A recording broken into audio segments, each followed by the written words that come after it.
How to build quiet confidence without saying much. Guided by the Quiet Guide. You're not here by accident. But let's make this real straight away. You've had that moment, haven't you? You're in a meeting, you have the answer, you can see it clearly. But before you speak, someone louder jumps in, says something half-formed, and suddenly the room moves with them. Or maybe it's simpler than that. You say something once, clean, direct, and then feel the need to explain it again and again, until even you start to lose confidence in what you originally said. And afterwards, there's that quiet frustration. Not loud, not dramatic, just a thought that lingers. Why didn't that land the way I expected? You've probably questioned this more than once. Not out loud, but internally. Watching how quickly others speak, how easily they take space, how naturally they seem to project certainty, and wondering if confidence is something you're supposed to demonstrate more visibly. But here's what most people never stop to consider. What if your version of confidence was never meant to look like theirs? What if it was never designed to be loud, fast, or performative, but steady, deliberate, and difficult to disrupt? Let's be honest for a second. Most people don't lack confidence. They lack control. And if you've ever felt that tension, like you're capable, but not fully seen, then this matters. Because what you've been told about confidence is incomplete.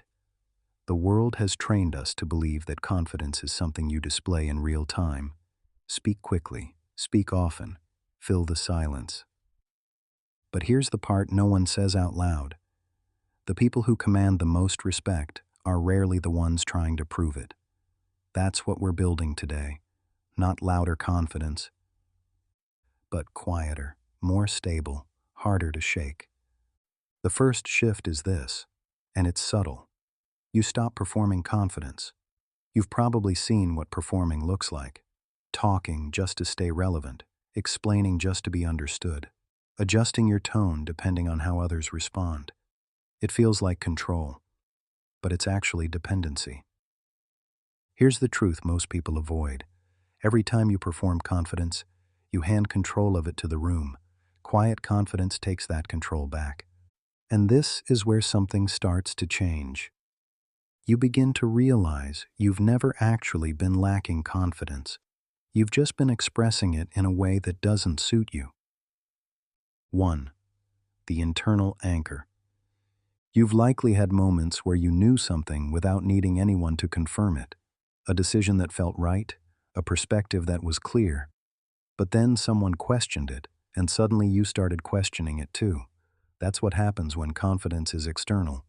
Quiet confidence builds differently. You decide first, before the room, before the reaction, before the feedback. You hold your position internally before it's validated externally. There's a quiet principle that reflects this. Let another praise you, and not your own mouth. Not because you hide, but because you don't need to manufacture your value in real time. Confidence becomes something you carry, not something you constantly demonstrate. And over time, that consistency becomes visible, not immediately, but unmistakably. 2. The controlled response. You know this moment. Someone says something slightly off, maybe dismissive, maybe challenging, and there's an immediate urge to respond, to correct it, to defend, to react. Most people follow that impulse instantly. But this is where you begin to separate yourself. You pause, not long, just enough. And in that small space, something shifts. The moment slows down, your thinking catches up, and you're no longer reacting from impulse. Because here's the truth, the person who controls their response controls the interaction between stimulus and response is your power. And most people give that away without even noticing. There's something else happening here too. While others are reacting, you are processing. You're noticing tone, timing, inconsistency. You're picking up what's being said and what's being avoided. And that depth doesn't always show immediately, but when it does, it lands differently. 3. The end of over-explaining. You've done this. You say something simple, and then immediately start adding to it, and halfway through, you can feel it slipping.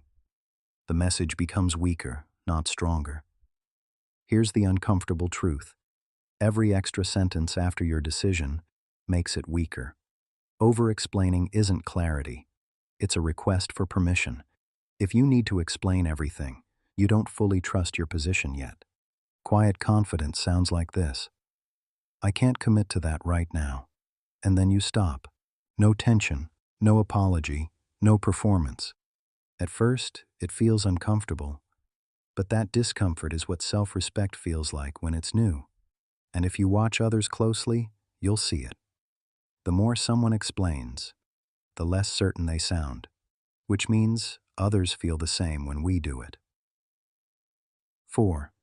Comfort with silence. This next one is subtle, but it changes everything. Silence makes most people uneasy. You've seen it. A pause, and someone rushes to fill it. But here's what you're starting to realize. Silence isn't awkward. It's control. When you don't rush to fill space, you give the moment weight, and something interesting happens. People reveal more than they intended, simply because you didn't interrupt the space. You've probably walked away from conversations replaying what you said, wishing you had just stopped earlier. Not because you said the wrong thing, but because you said too much. Quiet confidence brings that awareness into the moment itself. Loud people get attention. Quiet people get remembered. 5. The grounded body. You've noticed this without naming it. Someone constantly moving feels unsettled. Someone still feels different, more present, more certain. Confidence isn't just mental, it's physical. Slow down slightly, move deliberately, let your body settle, because your body teaches your mind how to feel. When you remove unnecessary movement, your mind follows, and this is where something shifts internally. You're not trying to look confident anymore. You're starting to feel it. 6. The selective voice. You don't need to contribute to everything. This is where most people lose presence, speaking to stay visible instead of speaking with intention.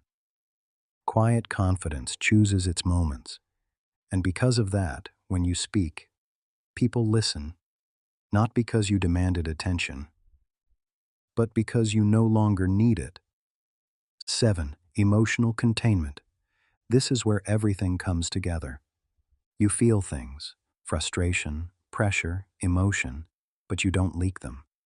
You don't let every feeling become a reaction. You process internally and respond externally. People don't trust intensity. They trust stability. The person who remains steady is the one others look to, and this is where it clicks.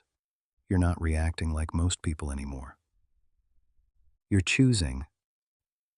When it starts to change, there's a point where this stops being effort and becomes identity. You stop analyzing how you're coming across. You stop managing perception, and instead, you just show up. Steady, clear, unrushed, and people begin to respond differently. Not dramatically, but noticeably. More space, more attention, more respect, not because you demanded it, but because you no longer needed to. Final reflection. You don't build quiet confidence by adding more. You build it by removing what was never necessary, the extra words, the rushed reactions, the need to be constantly seen.